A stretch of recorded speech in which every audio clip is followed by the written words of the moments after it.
Welcome to the Fuse podcast, where we spark change through conversation. My name is Samron. My name is Itinolua. Today we are talking about race. How do we define it and how do we talk about it?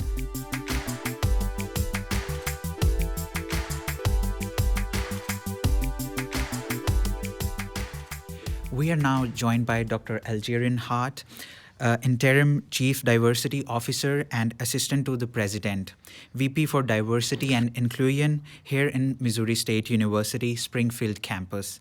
Dr. Hart, would you like to introduce yourself? Yes, my name is Algerian Hart, and I am also a member of the faculty in the Department of Kinesiology as well as the interim Chief Diversity Officer and Special Assistant. Well, I say special, but it's really assistant to the President, and very delighted to be here. Were you always interested in this area? Well, I think it's interest is a good word because I think it's really more akin to my DNA, and I think growing up in an environment where it is always something that it was discussed. Particularly, my lens was growing up in the United States of America, where race is always something that's kind of at the front and center. So I would say yes, and obviously it's situational too, but not a problem at all. Yeah. So not everyone is comfortable talking about race as you are, but we know this is for true here at Missouri State because we had like some interviews with some students where we asked them questions on how comfortable they are. But we want to listen to some of your thoughts on the answers they gave us. But before that, let's look at the statistics related to race and diversity here on Missouri State. So 78.7% of beers were white in 2020. All other racial ethnic groups saw a decrease in enrollment between 2020 and 2021. Besides Hispanic students, which saw 2.9% increase from 2020, and Asians, whose population in the student body increased by 1.1%. And also, international student population increased by 16%, but the overall diversity here on campus decreased. And would you like to comment about these MSU statistics? Yeah, I think it's important when we use the term diversity, right? We have to put ethnic diversity in front of that because there's disability, there are, we can break it down into gender, LGBTQ+. There's so many other elements that make truly the rainbow of diversity and inclusion. But when we talk about ethnicity, it is very much representative of the local community, right? And so what my perspective is while we have these statistics, that is what they are. There are numbers, right? Numbers in the sense of it gives us a starting point. It lets us know that there's work to be done. But on the flip side, we have to ask ourselves the question of, well, are we a space that's welcoming? And when individuals arrive, do we have the resources and do we have community to help support their success? Because ultimately, when a student comes to the campus, the number one goal is to get a degree, right? So I think in some of these conversations, we need to make certain that within our programs, our degree offerings, even our faculty and administration, and are we all in and moving in the same direction that ultimately is about uplifting and for the benefit of student success. So when we talk about these numbers, words that come to mind are disappointing, but also opportunity, history, because there are some traditions, but also the opportunity to create new traditions.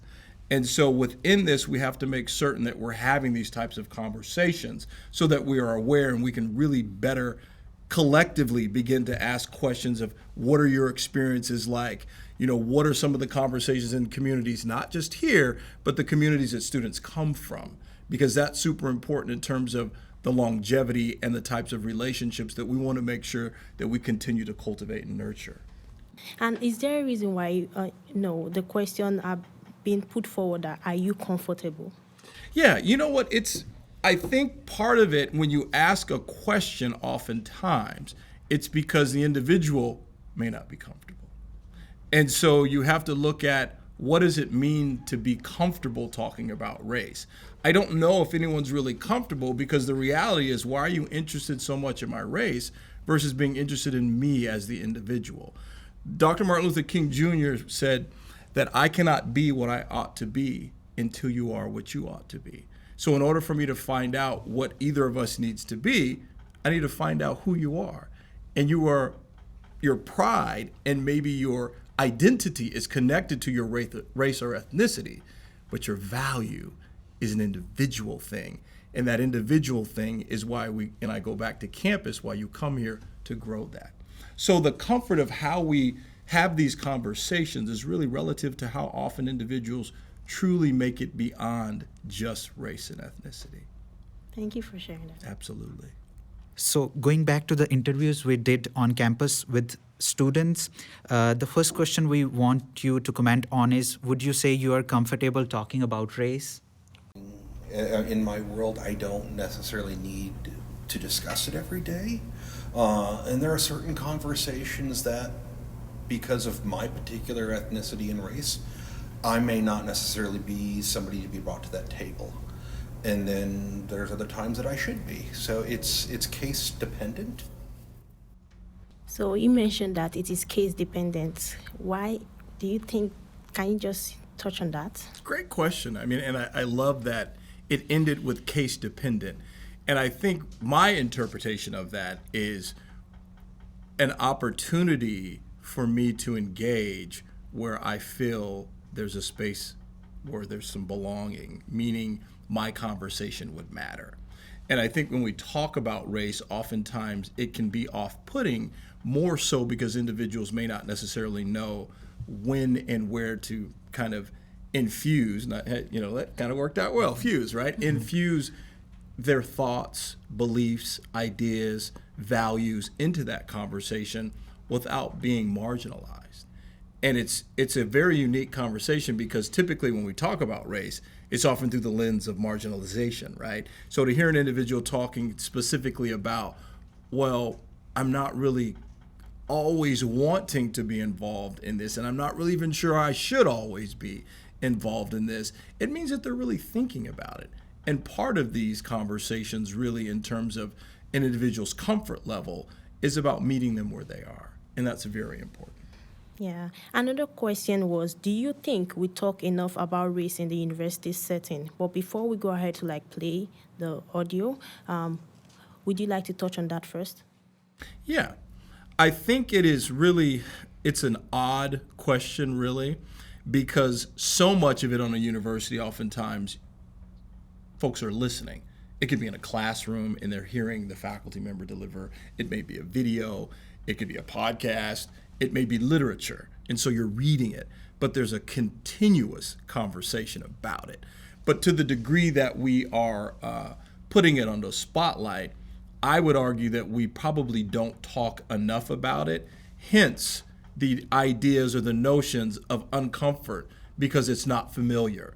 It's not comfortable because oftentimes the lens that we discuss it is through a lens of something is just not right or something is being under a spotlight because it's an issue versus it being a very comfortable conversation. Similarly, well, where are you from?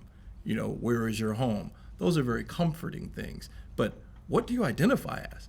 How am I asking that question and what do I mean? Because if I'm asking it in that manner in a conversation about race, that means that I'm already identifying that you're different. So does that mean I'm asking you that you're different because you're great? Or am I asking you that you're different because you don't fit in? And so that's a whole different context, but it still goes back to the comfort or discomfort about talking about race. Okay, so we're going to go ahead to play the audio of one of our guests, speaker Fernando. I feel like we don't talk about it enough. As an anthropology major, I feel like race is very important and it goes into a lot of other topics and leads into a lot of conversations that need to be started. And sometimes it just takes people to start them. So what's your thought on that? He said that race as a starting point for conversation about other topics. I think what I interpret the individual is saying is that it allows more so for a space of commonality where an individual can have a sense of pride to enter into a conversation. So case in point, we can have a discussion about cricket, right? Somebody may not necessarily even know what cricket is. Somebody else may have a conversation about football.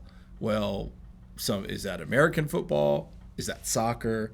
Is it international? So you see, in terms of if I can have a starting point of entry, then that means that what I have to say, not only does it matter, but I come from a space of power because it's about me and what I view as important. So I think that it's extremely powerful because it creates a space of inclusion where everybody really in that sense has an identifiable point of entry versus being asked the question about what are you, how does this fit? I get to inject, well, in my culture, we, from my faith, I.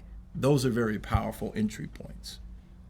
That's true. We have another student, Siam, that also answered this question about race. There should be more talk about it because in the classes, since I'm a graduate student, so in the last semester we took a class that was about inclusivity on college campus, but there are certain topics that were not covered. And I have seen different other campuses, they have a race component to it where you have to take classes about it, you have to talk about it, but at MSU, I don't think that has been happening enough, so there should be more talk about it for sure. Okay, so he identified that some of the class that he took, one of the class was about inclusivity on campus, but some topics were not covered. So what is your take on that? Well, it's always going to be difficult when we put it into the context of 16 weeks for a semester of classes. You just can't cover everything. Ideally, you want to, if you're getting from the space of inclusivity, then that means you can make it more than just race specific. And so I think in that term, it's really a little bit broader and it would open it up for more opportunity, which I'm hopeful that the students' comment was really about, I wanted more. And so that's where we get into the richness of what we call DEI, diversity, equity, and inclusion. And so when you put those categories together, it's very rich. And so the goal is for individuals to want to have a greater space of access. And I keep saying that because that's what it's about. And I also feel that there's a sense of importance to that individual and wanting more discussion, and that it should be, certainly, it is a part of our core curriculum, but to the degree of, do we have enough courses? Do we have enough offerings? Is there enough opportunity to engage in these spaces? We probably can do better. So I really like that comment. I think instead of having a full curriculum on race, if we'll have more conversations with maybe in the classes, I think it's not just like professor is coming and teaching you on race. And I think conversations, the need for, maybe that's just my opinion. I think conversations are really important between like different races and different cultures, so they'll get a chance to talk with each other and learn more. I think through conversations we learn a lot, like differences and similarities and how we can tackle them and how we can have good relationship with people. Mm-hmm. Yeah, I agree. I think that's a great point. But also conversations allow for us to bring out our own biases, right? Yeah. And so we can have them in a space that is open for sharing and discussion. Because if we are formulating a friendship, then that means we are willing to be vulnerable for someone to say, well, you know what does that mean? And then some of it might be, well, what do you mean? What does that mean? And then we can delve even deeper and ultimately walk away with a deeper appreciation. But also to understand that, it's a global conversation.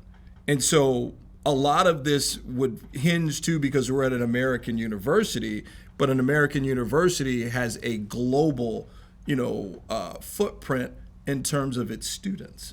We have traditional, non-traditional, international, adult learners, first generation, it goes on, and it's not just a domestic, it's an international.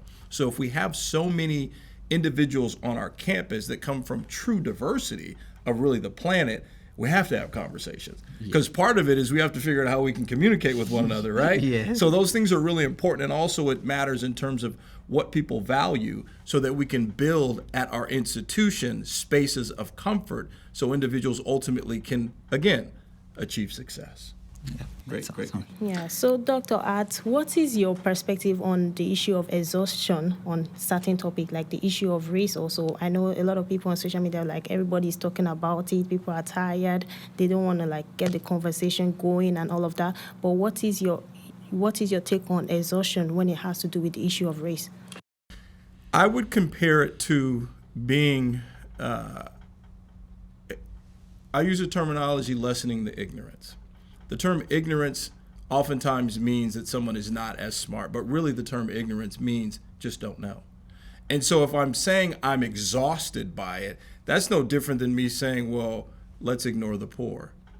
It's about condition. Why are we exhausted about talking about it? Typically, when we're exhausted from something, we don't have enough energy, or we haven't talked about it, or we haven't solved the issue. So if we're still talking about it, then that must mean there's still problems that we need to solve. And notice the word we.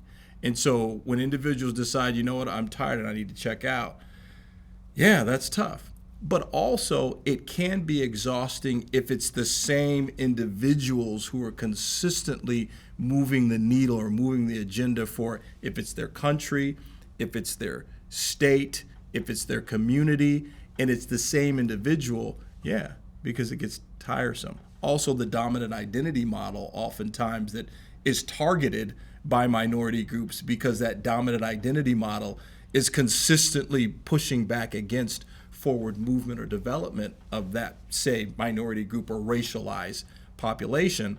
Then what happens is the exhaustion isn't necessarily, the conversation isn't coming from the minority group, it's often coming from the dominant identity group. And therein lies a whole nother layer of things that need to be discussed or conversed. But I think when we say exhaustion, it really is a matter of, okay, we keep talking about it. We may keep talking about it on our campus, so maybe it just means we need to do something about it. And so when we're doing more about it, the conversation can shift. And maybe it is about breaking bread. Maybe it is about community activists or engagement and activity. So I think that exhaustion is really connected to the specificity of where we are on the paradigm of race and racial conversations within our communities. So, and a last question we have is, does racism transcend black and white binomial? And we'll listen to Dennis. Oh, I mean, most definitely. I mean, racial discussions, I mean, transcend, I mean, any color we choose to assign each other as humans. From the moment that we sat there and bring those to the table, that is a conversation that's going to be had, whether it's black or white or brown or BIPOC. However that pie is sliced, I mean, it will be there, and it obviously is much greater than just a single binary, just like gender. I mean, there's no binary there either. Yeah, I think that is an interesting thought process in terms of, at the end of the day, it is really about the human condition and how we engage with one another. I think that when it goes back to the terminology of being exhausted about talking about race. But when we look at it, and I call it the newspaper identity, to where we are looking at things from a historical perspective of black and white, but also a digital perspective. In this day and age, there's not a lot of people that touch or even read newspapers. We have people in the generation today that don't even know what a newspaper is, but we still view race as a newspaper identity. So that means it's dated. And the reality is, what's the most beautiful thing when you watch a movie? A black and white movie can be cool, but when you add the hues of color and you add in what that does with sci-fi, what that does with the engagement and entertainment, it shows more. It allows for you visually to see more. Well, that's ethnicity, and that's the value of society. It's just like, there's a scholar that talks about even broken crayons still color, right? Yeah. So if we think about ethnicity, we may be broken in certain spaces, but the reality is if we have any type of easel, we can still color, we can still write. So there's always value. And so the reality of talking about this through these lenses We want to make sure that we're not off-putting or devaluing a group by saying, well, we want to talk about this. Well, that's great. Let's talk about this, but we need to make sure that it's engaging. And he even talked about BIPOC, and some folks call Bill POC, adding the Latinx to that, and LGBTQ+. So in the context of these conversations, it's still going to boil down to what matters. And what matters is that individuals are valued and that individuals can have community. And if we're saying that, it's going to come back to the essence of that question. You mentioned ethnicity when you're talking about this, and is there like an intersectionality between ethnicity and race? Yeah, I think it's the intersectionality, and I'm going to use it as a more generic definition, is value, right? So I may be a third generation college student, right? But the value of that is education, right? The connection of that is the third generation. The perception of that when I walk through the door is, what are people going to say? Oh, you're part of the first gen group? Nah, I'm third generation.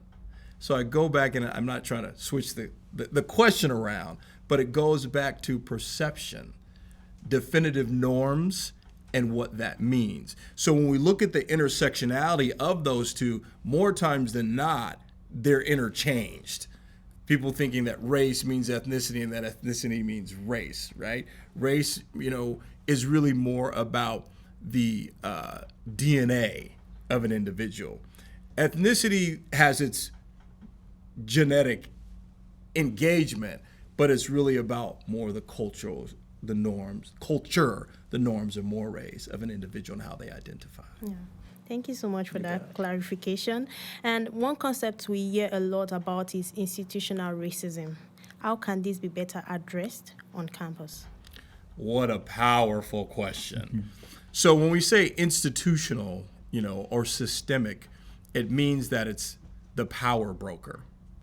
The easy out is to say, it's the white dominant identity, right? But it is a democratic conversation. And when we look at democracy at its core, it's supposed to mean opportunity, but also it's driven by laws and rules. And so when things are systemic, that means that there are laws and rules historically that have prevented someone or something from moving forward. But the beauty is that we have democracy, which means it is the ultimate agent of change, but it requires change agents. So in order for it to move, you have to have individuals who are going to help challenge that. So infrastructurally here, just on our campus, we have a president that is very, very supportive of access, diversity, inclusion, and people mattering. Rather, you are somebody who was part of the traditional right, you may be faith-based, it may be your political persuasion, but also it's including the individuals on the left and everywhere in between. And so when you have a leader who is very much supportive of cultivating truly the collegiate experience, but also bringing in the value of our community, you really get the opportunity for people to talk. Mm-hmm. You get the opportunity for people to say, I'm a little afraid of that. I don't understand it. But at the same time, somebody coming in and asking, well, what are you afraid of? And then we have these conversations, and then you come to the realization, I was just afraid of because I didn't know. And now you know. And so for me, if you know and you still act in that historical systemic way, then that's on you. It's not on me. But if you know and you're willing, that I said about 20 minutes ago, to break bread, then these systemic ideas really begin to water down. And so that creates more access and opportunity. But the biggest thing is that we talk about it. As long as we can continue to talk about it, and I know it gets exhausting for some, but we don't have time to be tired because we're trying to move the needle of change and access. So how do you use your role to reduce bias and discrimination? Well, how I use my role is to get more people at the table. And that's the most important thing. I think historically, I'm very fortunate because Wes Pratt was in the role before, and he laid a tremendous blueprint for me to follow. I think the one thing that we want to make certain is from our faculty to our staff and to our students, that we all have a seat at the table. And the greater community input, the greater community access, the greater the community. And so ultimately, my platform is really about building community. And if we can do that, that means belonging comes with that. Yep, that's awesome. Yeah, I can see that the Division of Diversity, Equity, and Inclusion is actually doing a lot of great work. We have like the Bread Bridge program and the Ozark Charter that just started recently, like, addressing issue of diversity and bridging those racial barrier here on campus. And however, looking from the perspective of students here on campus, if a student is experiencing bias or discrimination due to their race, where can they find help? Well, first and foremost, students that are experiencing these things, we want to make sure that they understand that community is here to support them. I can tell you about all of the links. I can tell you about counseling and advocacy groups on campus. But if an individual doesn't believe that the campus community supports them, why are they going to go there? So it's really it's a powerful question, but it's a moot question if I don't feel community. So why am I going to go in there? Because my perception is that those same individuals that I'm having a problem with are running those centers. So what I want to be able to express is that that is not true. That in the spaces across campus, we have so many opportunities that are there to support student success. Whether you are an international student, a domestic student, a non-traditional student, first generation, on and on and on. Just about anything you can think of, which that's the really cool thing about our campus. I can't speak for other campuses. I swear we've got a committee or group for just about anyone. And it's almost mind-boggling in terms of how much support exists on campus. You can literally, you can type in a question on our institutional homepage looking for whatever it is that you want, and you'll find it. But also we have mechanisms set up through social media, which is a great space. When we think about things like Bear Bridge, for example, with Dr. Judith Martinez, which is really more about encouraging and developing faculty members to have a more keen eye for inclusion, right? But then you look at the Bear Pantry, which addresses the needs of food insecurities, toiletries, and other things, but also a consciousness of not having a domestic-centric pantry, but an international-centric pantry, which means there are different foods that address different needs. And so those are just small examples in terms of that question, because it is powerful, but also it goes back again, in order to share the resources, and everyone has a phone. So a student can put in and see very easily what the resources are.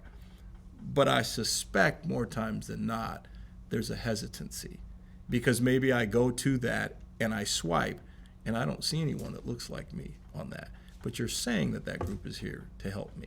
So we need to do a better job in terms of our front-facing, whether that's imagery, communication, and also allowing students to really have ease of access to the type of resources that they need.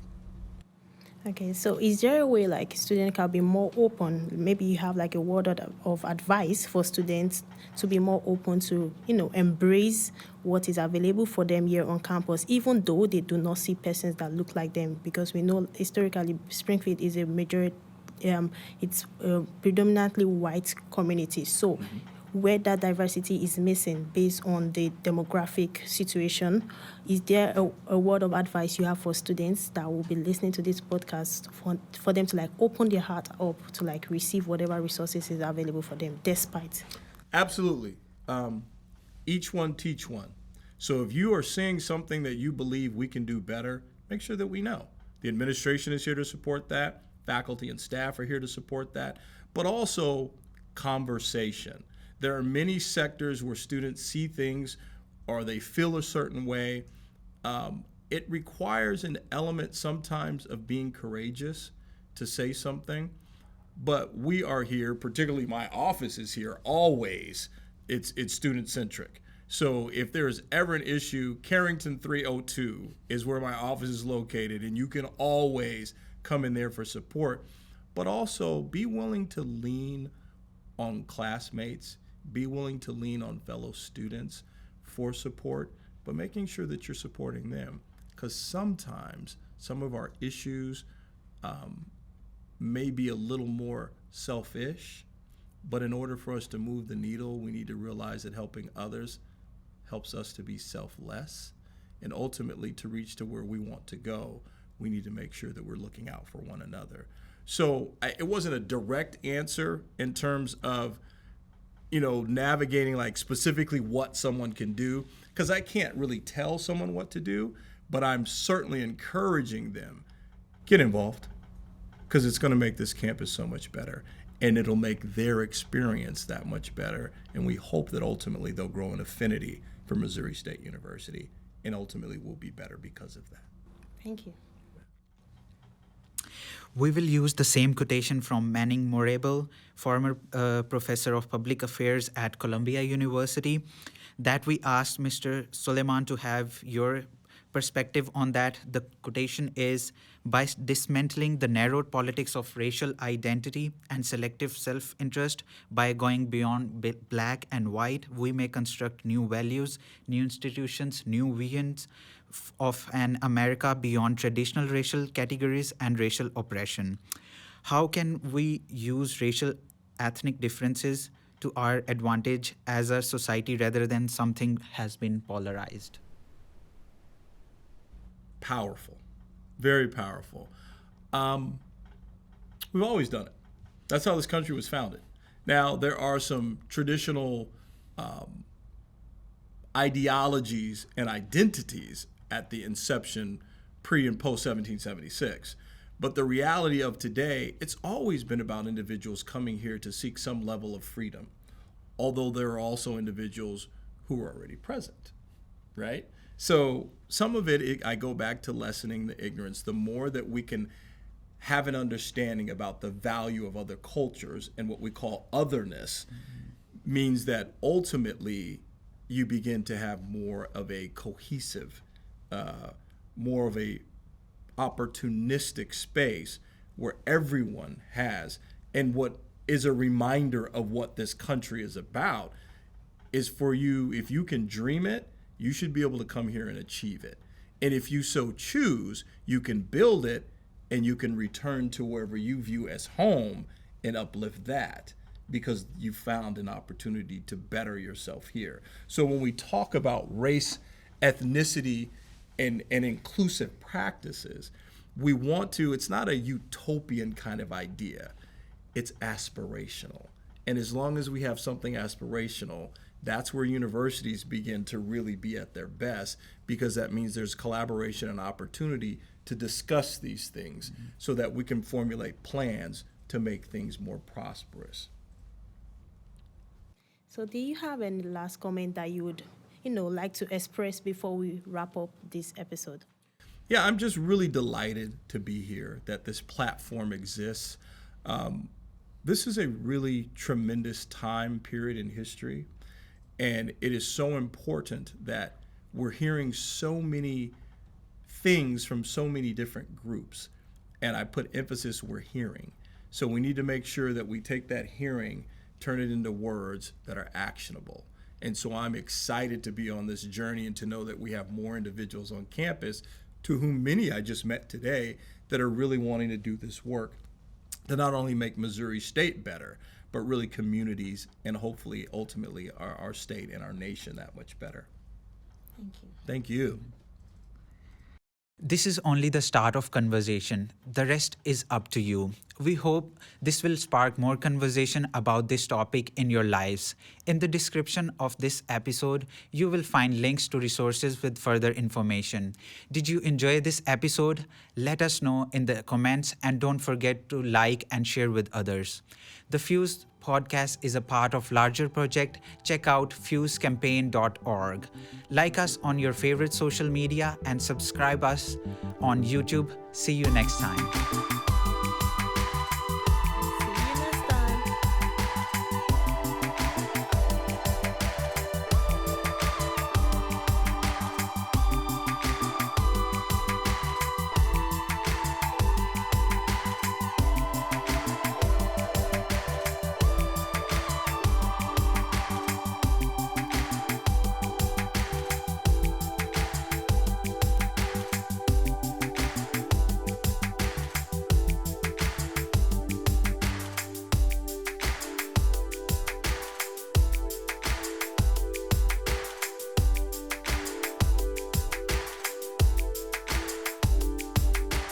life.